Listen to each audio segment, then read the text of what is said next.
Praise the lord. ప్రతిరోజు అనుదిన వాక్యం ద్వారా మీరెంతగానో బలపడుతున్నారని నేను ఆశిస్తున్నాను.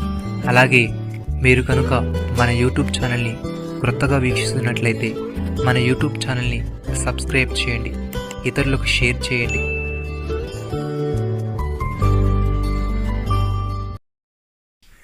దేవుని రాజ్య మర్మములెరుగుట మీకు అనుగ్రహింపబడి ఉన్నది. ఇతరులైతే చూచియు చూడకయు వినియు గ్రహింపకయు ఉన్నట్లు వారికి ఉపమాన రీతిగా బోధపడుచున్నవి. లూకాసు వార్త 8వ అధ్యాయము 10వ వచనము. సహోదరి సహోదరులారా, శిష్యులు యేసయ్య వద్దకు వచ్చి, నీవు ఉపమాన రీతిగా ఎందుకు వారితో మాట్లాడుచున్నావని ఆయన అడుగగా, ఆయన వారితో ఇట్లనెను, పరలోక రాజ్య మర్మములు ఎరుగుట మీకు అనుగ్రహింపబడి ఉన్నది గాని వారికి అనుగ్రహింపబడలేదు. కలిగిన వానికి ఇయ్యబడును, వానికి సమృద్ధి కలుగును. లేని వానికి కలిగినది వాని యొద్ద నుండి తీసివేయబడును. మరియు వారు చూచుచుండియు చూడరు, వినుచుండియు వినకయు గ్రహింపకయు ఉన్నారు. ఇందు నిమిత్తము నేను ఉపమాన రీతిగా వారికి బోధించుచున్నాను. ఈ ప్రజలు కనులార చూచి చెవులార విని హృదయముతో గ్రహించి మనస్సు త్రిప్పుకొని నా వలన స్వస్థత పొందకుండానట్లు వారి హృదయము క్రొవ్వినది.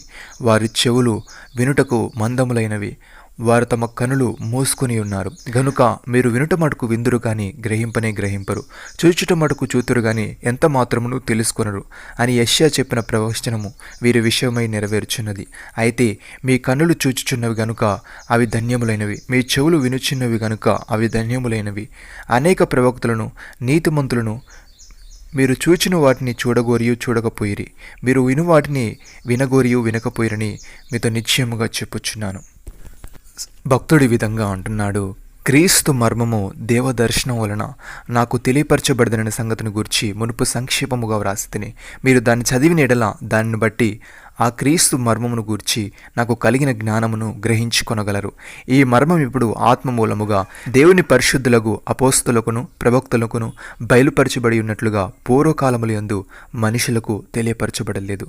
ఈ మర్మమేదనగా అన్ని జనులు సువార్త వలన క్రీస్తు యేసునందు యూదులతో పాటు సమాన వారసులను, ఒక శరీరం మందలి సాటి అవయములను వాగ్దానంలో పాలివారై ఉన్నారనున్నది.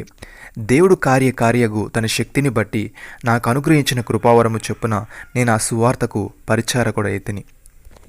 సహోదరి సహోదరులారా, నీతిమంతుడు విశ్వాస మూలమున జీవించునని వ్రాయబడిన ప్రకారము విశ్వాస మూలముగా అంతకంతకు విశ్వాసము కలుగునట్లు దేవుని నీతి దాని యందు బయలుపరచబడుచున్నది.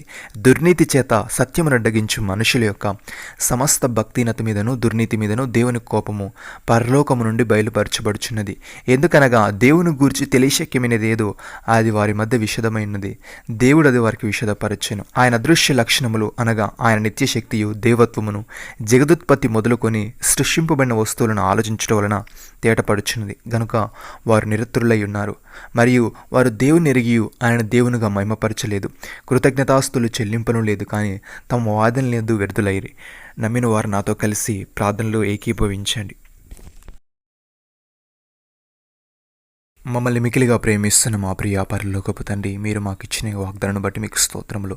దేవా, మేము నీలో నమ్మకం ఉంచి చీకటికి బదులుగా మంచితనాన్ని, పవిత్రతను, సత్యాన్ని, నీతిని ఎన్నుకొని నీ వెలుగులో నడిచేవారముగా ఉండటకు సహాయము దయచేయమని, నీతిమంతుడు విశ్వాసం మూలమున జీవించునని వ్రాయబడిన ప్రకారము విశ్వాసం వలన అంతకంతకు వృద్ధి చెందుతూ నీ అడుగుజాడలో నడిచేవారముగా ఉండటకు సహాయము దయచేయమని, అన్ని విషయములలో నీకు కృతజ్ఞతాస్తులు చెల్లించేవారముగా మేము ఉండటకు మాకు కృప చూపమని, మీరు మాకు ఇచ్చిన గొప్ప రక్షణ భాగ్యమును బట్టి మీకు వందనాలు చెల్లిస్తూ ప్రభువైన యేసు క్రీస్తు నామములో ప్రార్థిస్తున్నాము తండ్రి.